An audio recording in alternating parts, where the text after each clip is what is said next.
The following videos show Bismarck Police Department's officer-involved shooting and the events leading up to it that transpired on March 7, 2025. Viewer discretion is advised. There were two officers initially involved. Officer Matthew James was the first officer on scene and is an 11-year veteran. Officer Nathan Anderson is a 6-year veteran and arrived shortly after Officer James.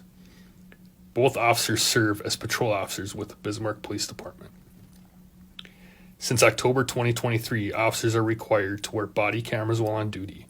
The videos shown in this presentation are from business surveillance and from officers assigned body-worn camera. On March 7, 2025, at 12:08 p.m., officers were dispatched to the 1100 block of South 12th Street in response to a 911 text referencing an individual in a white Chevy Equinox. The caller indicated that the person was possibly under the influence and or may be experiencing a mental health issue. The texter later indicated the suspect was escalating in her behavior. Officer James and Officer Anderson arrived at approximately 12:12 p.m. Officer James spoke with the suspect at her driver's door for over 6 minutes.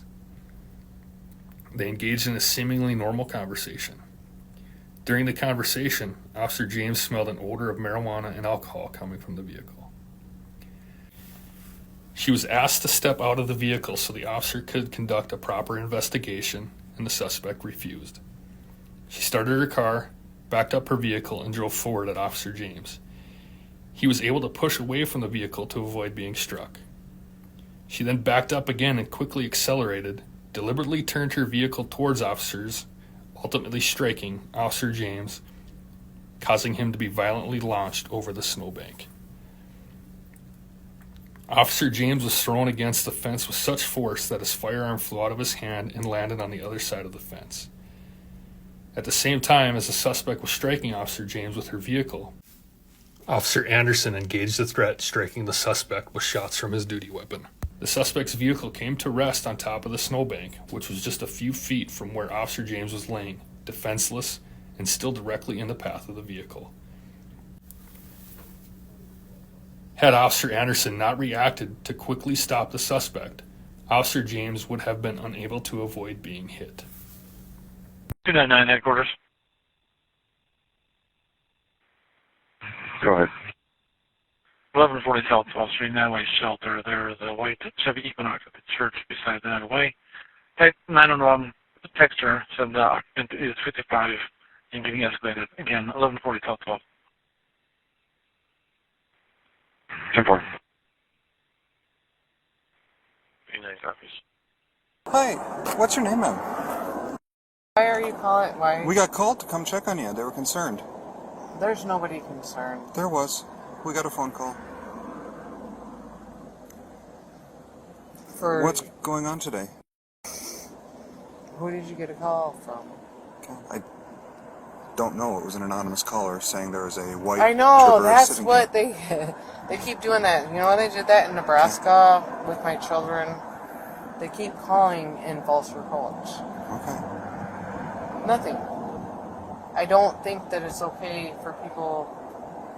I can't help but the people call, and it's my job to come respond when we have a call in, to come check on people. Okay. Now my concern is coming out of my concern. Your concern is you know everybody that my concern is that the car smells heavily of marijuana.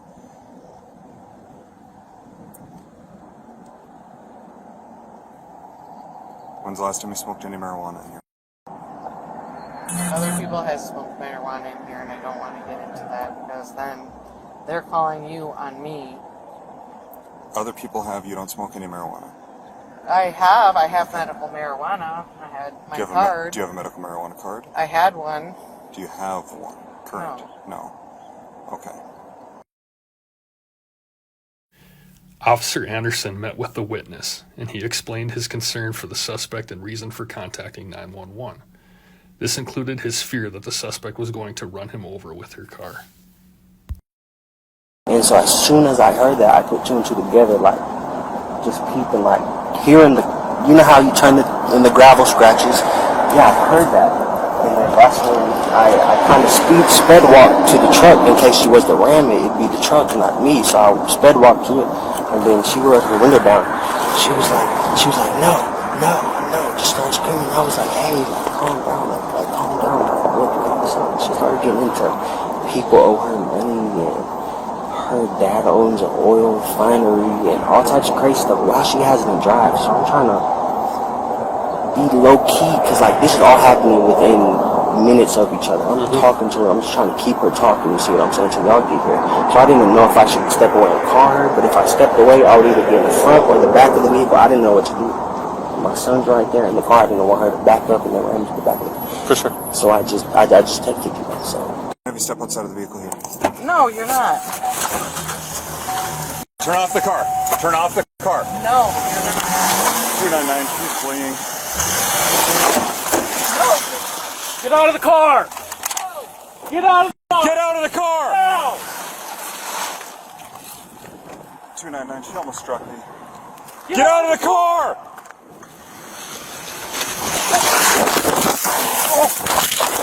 Ah! Stop firing! Ah! Hit! Oh. Show your hands! 299, give me Metro, she struck me. Shots fired. Show your hands! child, I went back to the Turn off the car. Turn off the car. No, you're not. Get out of the car! Get out of the car! Get out of the car! Now!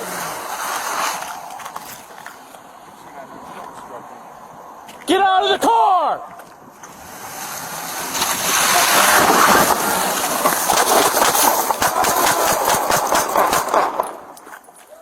Shots fired! Officer hit!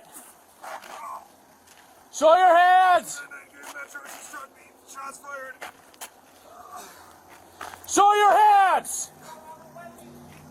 Show your hands! Back up! No, back up! Show me your hands!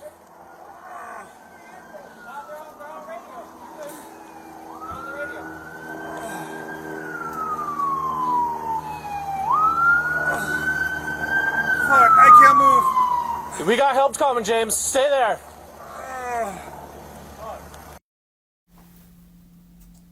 Officer James sustained injuries to his head, hands, and leg after being hit by the front of the vehicle and launched into the air. His head landed partially under the fence.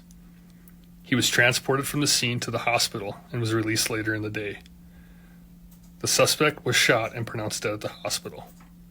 We feel the officer's actions in this case were appropriate and followed federal, state, local law, and Bismarck Police Department policy. Officer Anderson has been cleared for full duty and will be taken off restricted duty. Officer James's injuries will require a lengthy recovery. He is expected to return to duty after he is healed.